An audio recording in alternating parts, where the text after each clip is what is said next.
नमस्कार दोस्तों, मैं स्टडी विथ राजन से राजन कुमार। आज हम लोग दीदी का जो कॉपी है पेपर 2 का देखेंगे। फर्स्ट पेपर में दिखाए थे जिसमें उन्हें 186 नंबर मिला था। ठीक, आज जो आपको एक और कॉपी हम दिखाए थे 26वें रैंक का, जिसमें उनको 190 नंबर मिला था। 4 ही नंबर का अंतर था।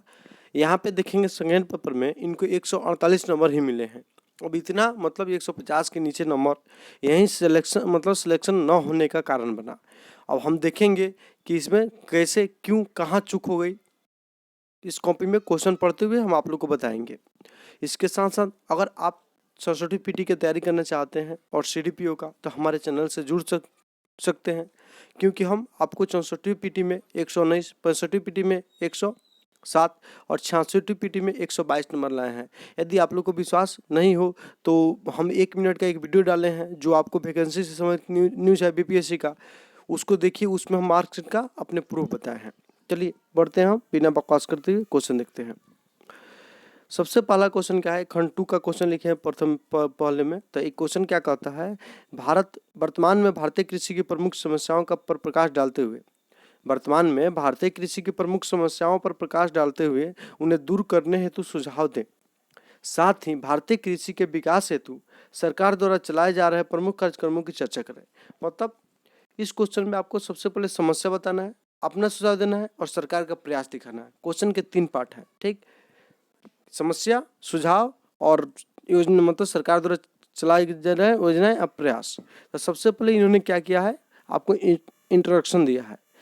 ठीक, इंट्रोडक्शन अपना पढ़ लीजिएगा। पीडीएफ अवेलेबल नहीं करा पाएंगे और तो आप लोग इसको जरूर ध्यान से देखिए, हम धीरे धीरे स्किप कर रहे हैं। अब इंस्ट्रक्शन दे के जब परिचय दिए हैं, परिचय देने के बाद में इन्होंने क्या दिखाया, समस्याएं दिखाए हैं। तो समस्याएं वही आप लोग सब जानते होंगे। देखिए समस्याएं, ऋण का न मिलना, उदारीकरण के बाद में क्या हुआ, सार्वजनिक क्षेत्रों में निवेश, कृषि के विकास में कमी आई, आधारभूत संरचना का अभाव, ठीक, किसानों की दयनीय स्थिति, शिक्षा का अभाव, ये सब कारण होते हैं। प्राकृतिक आपदा, यही ना सब कारण होते हैं। 30 समस्या को दूर करने के लिए आप क्या सुझाव दे सकते हैं, आप क्या सुझाव दे सकते हैं, इनका सुझाव दिखाते हैं। 1 मिनट, इन्होंने सुझाव दिया है इसमें।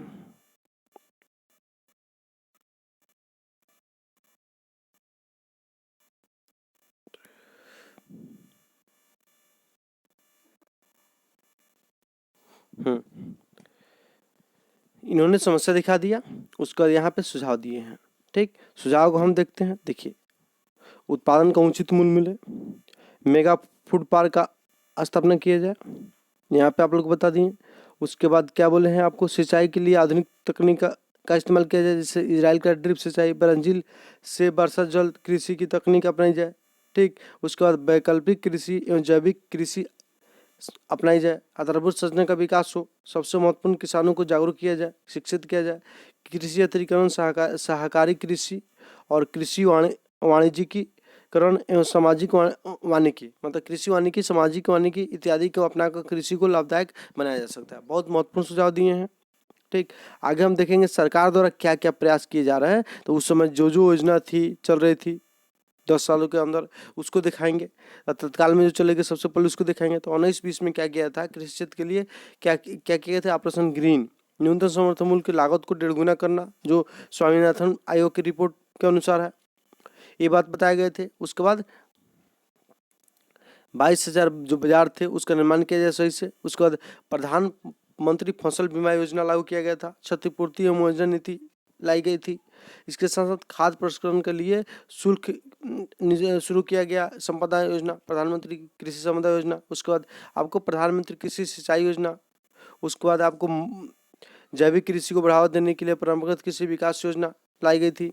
नीप लेपित यूरिया को बढ़ावा दिया जा रहा था उस समय। किसानों को कृषि संबंधी जानकारी देने के लिए किसान टीवी चैनल और किसान मोबाइल ऐप्स बनाए जा रहे थे। ठीक, कृषि मंत्री मोबाइल ऐप्स, किसान चैनल इत्यादि की शुरुआत। कृषि विपणन को बढ़ावा देने के लिए ई नाम की शुरुआत हुई थी, जिसमें 585 मंडियों को जोड़ा जाना। बिहार में कृषि के उन्नयन के लिए कृषि रोड मैप 3 लाया गया था, जिसके द्वारा जैविक कृषि सब्सिडी, मृदा स्वास्थ्य कार्ड आदि का विकास किया जा रहा, मतलब बढ़ावा दिया जा रहा था। इस प्रकार कृषि में जो भी चुनौती थी उसको दूर करने का सरकार द्वारा प्रयास किया जा रहा था और कृषि सेक्टर को विकास करके आपको 2022 तक किसानों की आय दुगुनी करने की लक्ष्य निर्धारित की गई थी। इतना मतलब ज़बरदस्त जवाब, बहुत अच्छा जवाब हमको लगा। ठीक है, इनको जवाब के अनुसार नंबर मिलने हैं 21 नंबर। ठीक, एक क्वेश्चन का आपको आइडियल आंसर भी है और आपको 21 नंबर कम नहीं माने जाएंगे बीपीएससी के लिए। नेक्स्ट क्वेश्चन जो है क्या कहता है, 7 नंबर क्वेश्चन। 7 नंबर क्वेश्चन क्या कहता है, आपको भारत में गरीबी के अनुमान पर चर्चा करें। भारत में गरीबी के अनुमान पर चर्चा करते हुए गरीबी के लिए जिम्मेदार कारकों की व्याख्या करें। भारत सरकार द्वारा गरीबी दूर करने के लिए कौन कौन से कार्यक्रम चलाए जा रहे हैं। इस क्वेश्चन के भी 3 पार्ट है। आपको अनुमान किस प्रकार से लगाए जाते हैं उसको बताइए, कारण बताइए जो गरीबी के कारण, और सरकार द्वारा प्रयास बताइए। वहीं 3 पार्ट। तो इन्होंने क्या किया है, आपको गरीबी का इंस्ट्रक्शन परिभाषा दे दिया है। ये परिभाषा एनसीईआरटी से उठा के इन्होंने रखा है यहाँ पे। और क्या किया, एस्टिमेट करना, एस्टिमेट कैसे किया जाता है उसी को भूल गए हैं, उसको देवे नहीं किए हैं। ठीक, अनुमान वाला बात लिखवे नहीं किए हैं। यहाँ पे नंबर तक कट जाएगा, एक पार्ट ही सीधे गायब कर दिए। अब देखिए आगे, भारत के गरीबी के कई कारण हैं, जिसमें सबसे पहला कारण जनसंख्या वृद्धि बताया है इन्होंने। उसके बाद आपको रोजगार की कमी भी बताई गई है। उसके बाद आगे बढ़ते हैं, कृषि पर निर्भरता, जिससे प्रश्न बेरोजगारी बढ़ती है, जिससे किसानों की आय में कमी आती है, कृषि अलाभकारी होते जा रही है। उसके बाद धीमी प्रगति मतलब विकास दर भी बताए जा रहे हैं गरीबी कारण। एवं साथ साथ बीमार है उस पर होने वाले खर्च भी गरीबी का मतलब बीमारी जो होती है, आपदा जो आती है बीमारी नामक, उससे भी गरीबी में बढ़ोतरी होती है, उसकी भी बताए गए हैं। ठीक, इसके बाद आगे आते हैं हम, प्राकृतिक आपदा भी कहीं गरीबी के लिए जिम्मेदार है, ये भी बताए गए हैं। रोजगार परक शिक्षा का अभाव, ये भी बताए गए हैं। कौशल विकास का अभाव, प्रशासनिक कारण, भ्रष्टाचार, राजनीतिक शक्ति का अभाव, ये सब बताए गए हैं गरीबी के कारणों में। उसके बाद सरकार द्वारा जो प्रयास किए जा रहे हैं उसको विभिन्न कार्यक्रमों के द्वारा दिखाया गया इसमें, जैसे आयुष्मान भारत लाए गए थे उस समय, उसको चर्चा किए हैं। ठीक, उसके बाद हम आगे बढ़ेंगे, आयुष्मान भारत के बारे में पूरा चर्चा किए हैं इन्होंने। उसके बाद 2013 में खाद्य सुरक्षा जो लाए गए थे उसके बारे में चर्चा किए हैं। ठीक, उसके बाद 2022 तक आपको प्रत्येक व्यक्ति को आवास उपलब्ध कराना है, वो भी चर्चा किए हैं यहाँ पे। उसके बाद 2006 में मनरेगा को लाया गया था लोगों को रोजगार देने के लिए, उसको भी चर्चा किया गया है। उसे 1997 में शुरू किया गया। लक्षित सार्वजनिक प्रणाली तरह प्रधानमंत्री ग्रामोदय योजना, द्वारका, टायर आदि भी गरीब उन्मूलन से संबंधित ही है। साथ ही जनधन योजना, उज्ज्वल योजना, अटल पेंशन योजना, इंदिरा गांधी विधवा पेंशन योजना, इस सब के बारे में उल्लेख किया है। क्वेश्चन तो अच्छे लिखे हैं, लेकिन एक पार्ट गायब होने के कारण जो अनुमान समय था उसमें 3 से 4 नंबर या 2-3 नंबर उनको मिल सकता था, अतः इनको 19 नंबर ही मिला। एक कारण ये हो गया यहाँ पे नंबर मार्किंग कम होने का। ठीक है, आगे हम बढ़ते हैं। 8 नंबर क्वेश्चन क्या कहता है, भारत के प्रमुख बड़े पैमाने के उद्योग भौगोलिक दृष्टि से कुछ विशेष क्षेत्रों में ही स्थापित हो पाए हैं, इसके कारण की व्याख्या करें और भारत के प्रमुख बुनियादी उद्योगों की चर्चा करें। मतलब जो भारत का उद्योग है वो कुछ खास क्षेत्र में ही सीमित है, जैसे पश्चिमी तट पे गुजरात और महाराष्ट्र और कर्नाटक बेल्ट में। उसके बाद आपको झारखंड, छत्तीसगढ़ और उड़ीसा बेल्ट में। ठीक, ऐसा क्यों, तो सबसे पहले इस क्वेश्चन के लिखने के लिए आपको एक मैप की जरूरत पड़ेगी। मैप बताना पड़ेगा, प्रमुख उद्योग बेल्ट बताना पड़ेगा। इन्होंने इस क्वेश्चन में नहीं बताया है। ठीक है, इन्होंने इस क्वेश्चन में नहीं बताया है। उसके बाद उद्योग के भौगोलिक दृष्टि से कुछ विशेष क्षेत्र में स्थापित होने के कारण बताए गए हैं, जैसे कच्चे माल होना। ठीक, उसके बाद आधारभूत ढांचा का होना, ऊर्जा की उपस्थिति, उसके बाद बाजार का होना, ये सब किसी खास क्षेत्र में मतलब जो उद्योग होते हैं उसके स्थापित होने का कारण बताता है। ठीक, और प्रमुख जो उद्योग होते हैं भारत में, जैसे इस्पात उद्योग, लौह उद्योग, रिफाइनरी उद्योग, इस सब को बारे में इन्होंने इस क्वेश्चन में बताए हैं, लेकिन मैप नहीं बताए हैं। और कुछ डाटा की कमी के कारण फिर से इसको देख लीजिए एक बार आप लोग। जैसे हम आगे बढ़ते हैं क्वेश्चन में, यहाँ पे विविधता से भरा पूर्ण देश है। ठीक है, सांस्कृतिक विविधता भी है, इसके साथ साथ आय में असमानता भी है। इंस्ट्रक्शन दिए हैं, बड़े प्रमुख कुछ विशेष क्षेत्र में हैं, इसके क्या कारण है, निम्नलिखित कारण है। जिस स्थान पर खनिज संसाधन के साथ साथ नदी और श्रम की उपलब्धता होती है, ज़्यादा उद्योग वहीं लगते हैं, क्योंकि उद्योगों के लिए ये मूलभूत आवश्यकता होती है। ठीक है, जिससे स्थानीय स्तर पर संसाधन उपलब्ध हो जाते हैं और लागत और समय की बचत हो जाती है। अच्छा बात लिखे हैं, वैसे क्षेत्र जहाँ बाजार की उपलब्धता हो, ताकि मांग में के अनुसार उत्पादन अधिक हो सके, जैसा कि महानगरों में विभिन्न शहरों में ऐसा देखा गया है। ठीक, इसके अलावा वैसे क्षेत्र जहां बंदरगाह की उपलब्धता होती है वहां भी उद्योग लगने की अधिक संभावना होती है, ताकि कच्चे माल का आयात हो सके एवं तैयार माल को दूसरे देशों में निर्यात किया जा सके। इसके साथ ही उद्योग के लिए ऐसे क्षेत्र विशेष में कानून एवं व्यवस्था की स्थिति भी जिम्मेदार होती है। भारत के प्रमुख बुनियादी उद्योगों में वस्त्र उद्योग, इस्पात उद्योग, एल्युमिनियम उद्योग इत्यादि। इसका प्रमुख कारण कच्चे माल की उपलब्धता है। इनमें यदि वस्त्र उद्योग पर चर्चा करें तो देखा जा सकता है कि यह ज़्यादातर महाराष्ट्र, गुजरात और उसके आसपास के क्षेत्र में हुए हैं। मतलब कारण एक खास क्षेत्र में क्यों उद्योग लगता है उसके बारे में बताया है यहाँ पे। इसके बाद आगे बढ़ते हैं। इसके कारण आपको कुछ और नहीं बल्कि स्थानीय स्तर पर कपास की उपलब्धता, मतलब कपड़ा उद्योग के लिए, साथ ही बंदरगाह की भी सुविधा प्राप्त होती है, ऊर्जा भी मिलते हैं यहाँ पे। इसके साथ उत्पाद इस्पात उद्योग देखें तो इसका कारण है कि आपको झारखंड में बोकारो स्टील प्लांट, जमशेदपुर में टिस्को, इसका कारण है कि यहाँ पे स्टील और कोयला सब कुछ मिल जाता है, नदी में से जल भी मिल जाती है। इस प्रकार एल्युमिनियम उद्योग को देखें तो आपको उन्होंने पेट्रोलियम इंजीनियरिंग उद्योग कर्नाटक उड़ीसा में लगे हुए हैं, इतना इन्होंने बात यहाँ पे बताए हैं। इस प्रकार मतलब 20 नंबर मिले हैं। यहाँ पे मैप दे देते हैं, थोड़ा आप पॉइंट में मतलब क्या कहते हैं, आपको हेडिंग दे के आंसर दिखते तो और अच्छा लग रहता, लेकिन फिर भी बहुत अच्छा नंबर है।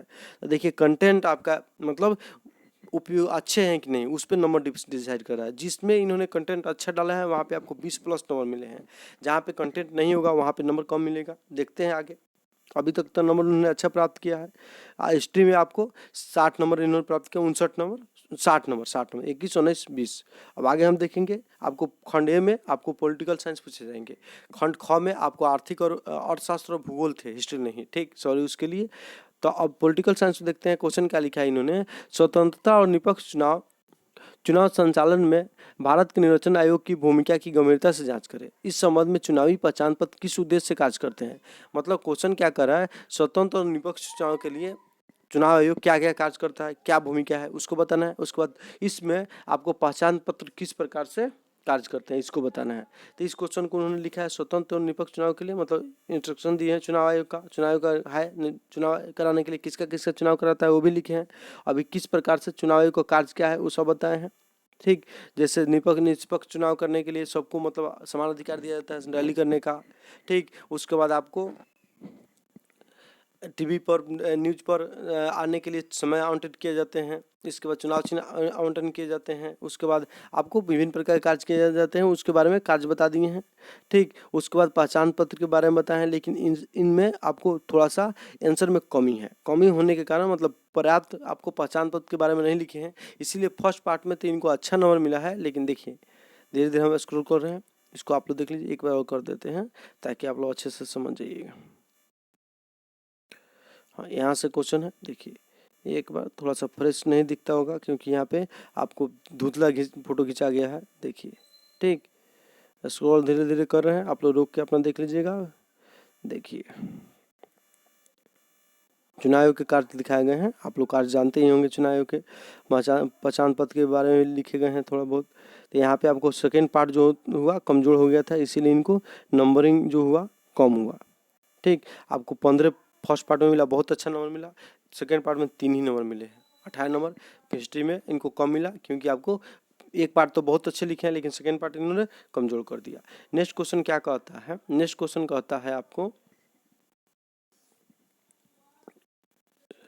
नेक्स्ट क्वेश्चन है हाल ही के दिनों में भारतीय पार्टी की राजनीति में बढ़ते क्षेत्रीय राजनीतिक दलों के प्रभाव क्या है। मतलब भारतीय राजनीति में आपको क्षेत्रीय दल के जो प्रभाव बढ़ रहे हैं आपको बताना है। तो प्रभाव सकारात्मक नकारात्मक हो जाते हैं, ठीक है। इंट्रोडक्शन क्या होना चाहिए कि भारत क्या है। भारत एक लोकतांत्रिक देश है जहाँ बहुदलीय शासन व्यवस्था को अपनाया गया है तथा अनुच्छेद 19 के अनुसार भारत को क्या किया गया है, भारत को आप अनुच्छेद 19 के अनुसार सबको अपना दल बनाने का अधिकार हुआ है। और भारत में संसदीय व्यवस्था भी है, इसीलिए क्या किया जाता है, भारत में बहुत सारे पार्टियों का गठन कर दिया जाता है। पार्टियां जो होती है आपको क्षेत्रीय आधार पे कार्य करने लगती है। इसका सकारात्मक और नकारात्मक प्रभाव दिखा दीजिएगा। इन्होंने इसको पॉइंट वाइज दिखाया है थोड़ा, ठीक। पॉइंट वाइज देख लीजिए धीरे धीरे, सकारात्मक नकारात्मक प्रभाव इसको दिखाए हैं, ठीक। लेकिन पर्याप्त मतलब उचित आपको थोड़ा सा आंसर में कमी है, इसीलिए इनको आंसर नंबर कम मिला। फिर भी नंबर बहुत अच्छा मिले हैं, ठीक। आंसर में कमी यही है कि डायग्राम दिखा देते हैं, इससे सकारात्मक नकारात्मक, ठीक है, और सकारात्मक पहलू को नकारात्मक पहलू को दिखाते हुए, ठीक, यहाँ पे आज लिखते तो फिर बहुत अच्छा नंबर मिलता है। इनको फिर भी 22 नंबर कम नहीं माना जाएगा। आगे हम बढ़ते हैं। आगे क्वेश्चन क्या कहता है, क्वेश्चन है केंद्र प्रायोजित योजनाओं केंद्र और राज्यों के बीच हमेशा विवाद का मुद्दा रहा है। प्रासंगिक उदाहरण देते हुए चर्चा कीजिए। मतलब केंद्र और राज्य के बीच विवाद के बारे में लिखना है। ठीक। उसके बाद उसका आप वर्तमान उदाहरण देना है, तो इनको विवाद के बारे में बताए हैं और तुरंत क्या किए हैं, आपको उदाहरण दिए हैं आयुष्मान योजना का, उसके बाद उज्ज्वला योजना का। आयुष्मान योजना में जो विवाद था उसमें उसको बताए हैं, जीएसटी के बारे में बताए हैं, 15 वित्त आयोग के बारे में बताए हैं, ठीक। उसके बाद उज्ज्वला योजना के बारे में बताए हैं होंगे। ये सब विवाद के विषय थे। 19 नंबर, थोड़ा सा डाटा इसमें इनकी कमी है। केंद्र राज्य विवाद, केंद्र राज्य के संबंध को भी थोड़ा सा बता देते हैं आपको, जो अनुच्छेद वाइज, उसके बाद विवाद बताते तो बहुत अच्छा नंबर मिलते हैं इनको, 22 नंबर तक मिल जाता। खंड 3 में देखते हैं, खंड 3 इनका सबसे खराब गया है, जिसमें 15 और 16 नंबर मिले हैं। अब ऐसा क्यों, ठीक, ऐसा क्यों, इसको देखते हैं। तो खंड 3 में जो आंसर क्वेश्चन है, प्रथम क्वेश्चन इन्होंने लिखा है कि नाभिकीय ऊर्जा के क्षेत्र में प्रगति हमारे देश के विकास में किस प्रकार से सहायक है। विस्तार से समय, मतलब नाभिकीय ऊर्जा का प्रगति किया जाएगा तो हमारे देश में विकास किस तरह से होगा, समझाइए। और नाभिकीय ऊर्जा किस प्रकार से देश की कुल ऊर्जा के उत्पादन के क्षेत्र में सहायक है, ये भी चर्चा करना है। और नाभिकीय ऊर्जा का सकारात्मक और नकारात्मक पक्ष को दिखाना है। इन्होंने सकारात्मक और नकारात्मक पक्ष को कमजोर कर दिया है, बाकी पक्ष अच्छे हैं लेकिन नंबर इसमें उनको मिला नहीं है, ठीक। आपने इसको पढ़ लीजिएगा, धीरे धीरे स्क्रॉल कर देते हैं।